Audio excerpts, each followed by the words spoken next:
አንዲት ልጅ ሰው በኮሜንት ስለሰደባት ራሷን አጠፋች ብሎ ሰው ነግሮኛል ትናንት። በጣም ያሳዝናል። እውነቴን ነው የምነግራችሁ። እንዴት ክቡር የእግዚአብሔርን ፍጥረት ሰድበን እንገላለን በእውነት ማለት ነው። አሁን እዚህ በኋላ ራሱ እኮ አንማርም። ይገርማቸዋል እኮ ሄደን ሰውን ሽንቁር ማድረግ፣ ሰውን መውጋት፣ ሰውን ማድማት፣ ማመስገን ካልቻላችሁ ዝም በሉ። እኔ እግዚአብሔር ያውቃል፣ ያው እግዚአብሔር ምስክሬ ነው። ልጅቱ ምን ትሆን አላውቃትም። አሁንም አላውቃትም። የሚገባ ነገር የምትናገር ይሁን የማይገባ ነገር የምትናገር ይሁን ትናንት ነው ከዛ ከስልጠና ስንወጣ አንድ ወንድማችን ነው እንዲህ ብሎ ሞተች እኮ ብሎ ይነገረኝ። ይሄ እንድን ተምራችሁበታል። አሁን የልጅቱ ሞት አንደኛ ክፉ ቃል ቢነገረን መሞት የለብንም ወገኖች። ሰው የመሰለውን ነው የሚናገረው እኮ ያሰበውን ይናገራል። የመሰለውን ይናገራል። እግዚአብሔር እስካለልን ድረስ ሰው የጣለውን እግዚአብሔር ያነሳዋል። ሰው የጠላውን ሁሉ እግዚአብሔር ያነሳል። እኔም ማየውን አንተ አታይም አይደል ያለው ቅዱስ ጴጥሮስን። ሰው የውጭ ኃጢአትን ያያል፣ እግዚአብሔር የልብ ጽድቅን ያያል፣ ይመለከታል። እና በህይወታችሁ ዘመን ከዚህ ልጅ ህይወት ተነስቼ ብነግራችሁ እኔ ሃይማኖቷን ምን ይሁን አላውቅም። ምነግራችሁ ግን ስለ ሰው አስተያየት ብላችሁ አትኑሩ። ስለ እግዚአብሔር ብላችሁ ኑሩ። ምክር ከሆነ ተቀበሉት። እንዲያውም አንድ ነገር በዚያው ሰው ሲናገራችሁ ምን ማሰብ እንደሚገባችሁ አንድ የቅዱስ ዮሐንስ አፈወርቅን 3 ንግግሮች ልንገራችሁ። ሰው ክፉ ቃል ሲነገራችሁ ደግሞ ነገም እናንተ እንዳትሞቱ ብዬ ነው። ሰው ክፉ ቃል ሲነገራችሁ ምንድነው ማሰብ ያለባችሁ? 3 ነገር ነው ማሰብ ያለባችሁ።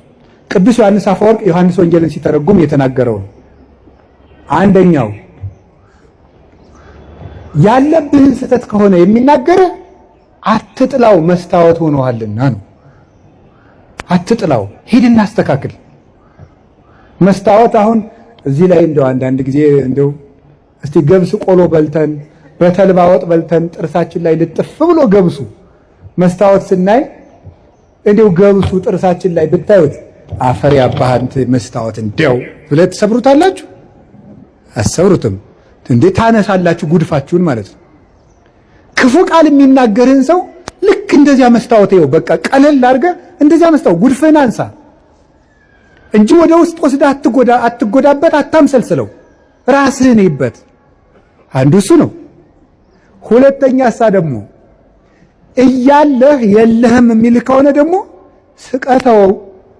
ለምሳሌ ይላል ቅዱስ ዮሐንስ አፈወርቅ ዕውቀት እያለህ ደንቆሮ ካልክ ካለ ሳቅበት ነው።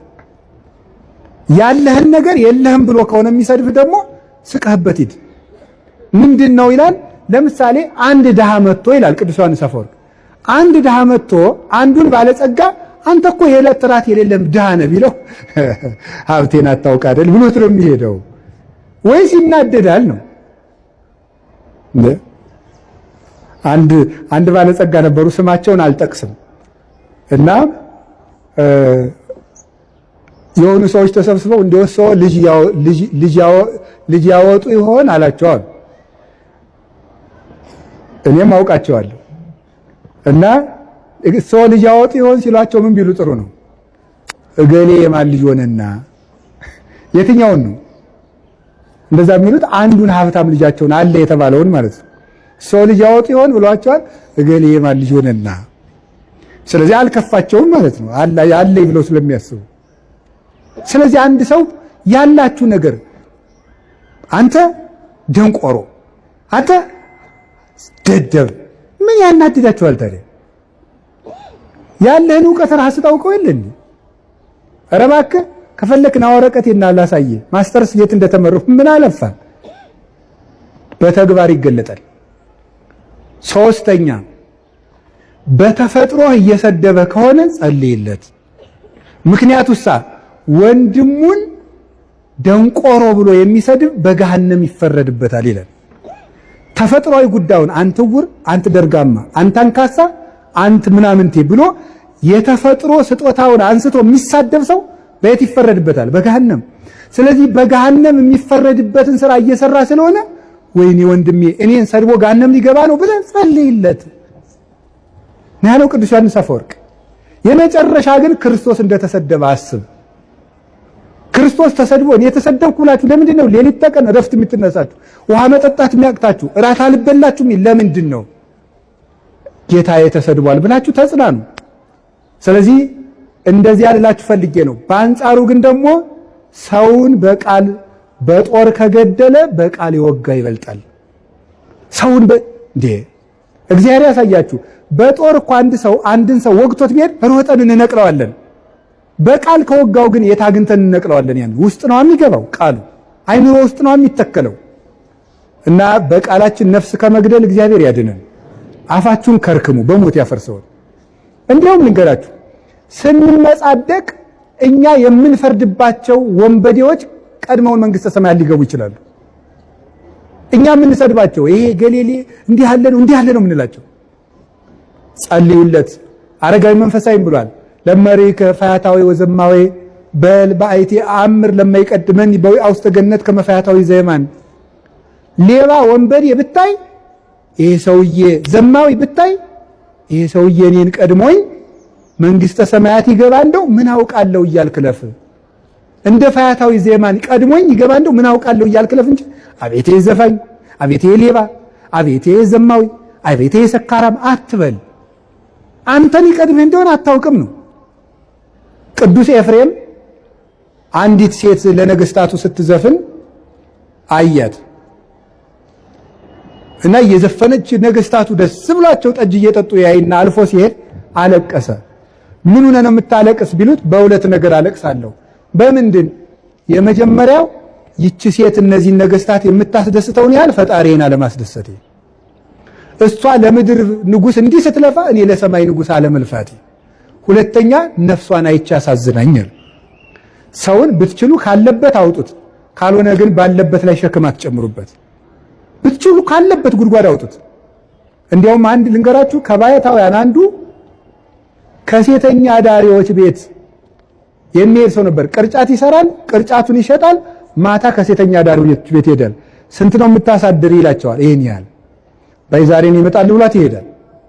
ብሩን ይከፍላል። ይሄድና ገብቶ ማልቀስ ይጀምራል። ምን ሆነ ነው መልክ ያስጠልቷል ትለዋለች። አላስጠላኝም። እና ምንድነው የሚያስለቅስህ? እንሞታለን። ከዛ በኋላ አብራው ታለቅሳለች። ምን ላድርግ? ንስሐ ልግባ። ያችን ለንስሐ አባት ይሰጣና እሱ በመነገው ቅርጫት ይሰራል። እንደው አንድ የመጽሐፍ መምህር ደግሞ ነበሩ። እሳቸው ደግሞ ምን አደረጉ ይባላል? ሴተኛ ዳሪዎች ጋር እየሄዱ የወር ደመወዛቸው ጥቂት ስለሆኑ የመጽሐፍ መምህር ናቸው። ጥቂት ስለሆነች ልጄ ስንት ነው የምታሳድሪ? በአንድ ቀን ይሄን ነው። ቢያንስ የሰንበት ነፍስሽ ትረፍ፣ የሰንበቱን እኔ ልክፈልሽ ይሉ ነበር ይባላል። ጉድጓድ ውስጥ ያለን ሰው ወዶ የገባበት ስላልሆነ ከሆነልን ሄደን እናውጣው፣ ካልሆነ እንጸልይለት። እየወጋን ግን ሰው መግደል የለብንም። ዲያብሎስ የሚገድለው አይበቃም እንዴ? እና ክርስቶስ ተስፋችሁ ነው። ምንም ተስፋ ብትቆርጡ ደግሞ ራሳችሁን አታጥፉ።